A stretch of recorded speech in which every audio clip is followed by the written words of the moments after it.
استاذ احمد، خلينا السؤال الاخير هساله لكل ضيوفي. الاحتفالات المتعلقه باحتفالات البهائيين يوم السبت الماضي في حديقه الميرلاند في مصر الجديده، انت شايف انها احتفالات طبيعيه تتعلق بحريه العقيده، وانت كبهائي بتحضر دايما هذه الاحتفالات، شايف هذه الاحتفالات ازاي في نهايه الحلقه عشان اخد بس ملخص لكل الكلام اللي قلناه؟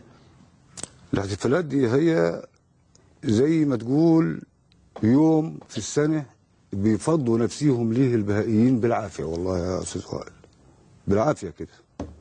وأنا من خلال قناة دريم أقول للشعب: يا أيها الذين آمنوا إن جاءكم فاسق بنبأ فتبينوا أن تصيبوا قوما بجهالة فتصبحوا على ما فعلتم نادمين.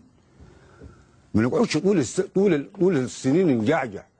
احنا شفنا مشاهد للاحتفالات، يعني ما بنخبيش، لا في فاسق ولا في لا احنا يعني خلينا يبقى في وجهات نظر مختلفة.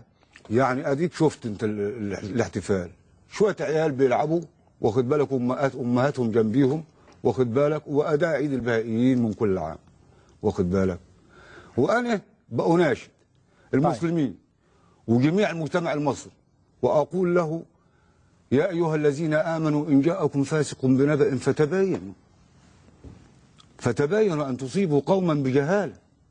طيب ماشي، أنت قلت اللي عندك. طبعا أنت أستاذ أحمد من الواضح أنك متعود على الاتهامات الشديدة زي اللي قالها الأستاذ جمال، لأنك أنت قلت لي أنك في البلد، والحقيقة أنا فوجئت أن أنا كنت لا أعلم وجود عدد من البهائيين في الصعيد، لكن أنت بتقول أنك اعتدت على هذه الاتهامات وكنت ما بتطلعش من بيتك، وكان البعض بيرميك بالطوب، ولكن أنت مصمم على اعتناق البهائية لأنه هذا هو ما تعتقده. يعني دكتورة بسمة، الاحتفال ده زي ما قلت من الاول هو احتفال بسيط خالص، وزي اي احتفال الانسان لما بيعوز بيخرج للحدائق والمتنزهات العامه، وده اكبر دليل على ان احنا ما بنعملش حاجه غلط.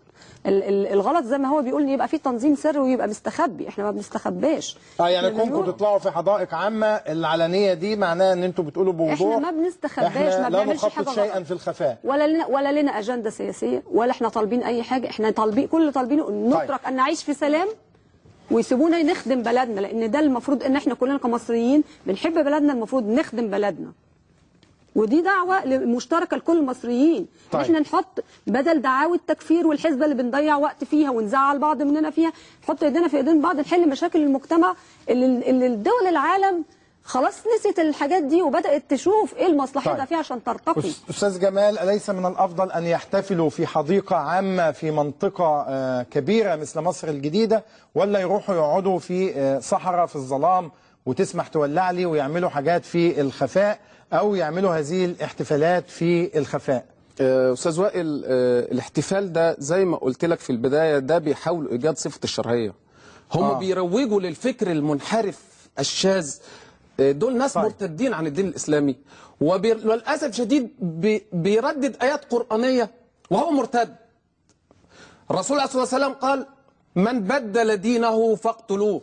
وهو بدل انت هتتكلم انت عن الرسول يا مرتد؟ يا استاذ جمال، ما تقاطعنيش يا مرتد. استاذ جمال لو سمحت، انت واحده مرتده. استاذ جمال لو سمحت وجه كلامك ليه؟ ما تقاطعنيش. دي واحده مرتده، دي واحده يجب قتلها. طب يا استاذ جمال بس، استاذ جمال وجهوا الفكر منحرف في بلد. استاذ جمال لو سمحت يا دكتور، بس يعني هذا البرنامج استاذ جمال لن يكون ساحه للدعوه إلى قتل أحد، ولكن إحنا بنفند نكون ساحة للترويج لفكر منحرف. إحنا نفند حجة إحنا مش مضطرين إن إحنا نذيع البرنامج ده، نفند ومش مضطرين إن إحنا البرنامج يا دكتور، البرنامج يا دكتور بسمة لو سمحت، الخطأ للحكومة المصرية اللي سابتكم تفعلوا ما تشاءوا للأسف الشديد. لو سمحتوا يا جماعة، بس البرنامج مش يا دكتور بسمة، البرنامج مش ليكي ولا للأستاذ جمال للمشاهد.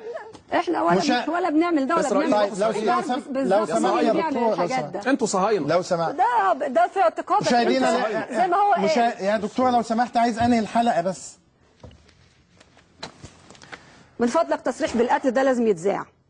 عشان انا هروح بيه طيب للداخليه. يعني في كل الاحوال انا قلت انه هذا البرنامج لن يكون ساحه للدعوه الى القتل، لكن في كل الاحوال ايضا احتفالات البهائيين يوم السبت الماضي بعيدهم في حديقه عامه في مصر الجديده احدث لغطا وغضبا عند البعض. الحقيقه احنا ناقشنا كل الملابسات وشاهدنا لاول مره تشوفوا هذه الصور للاحتفالات، سجلنا هذه الاحتفالات وناقشناها.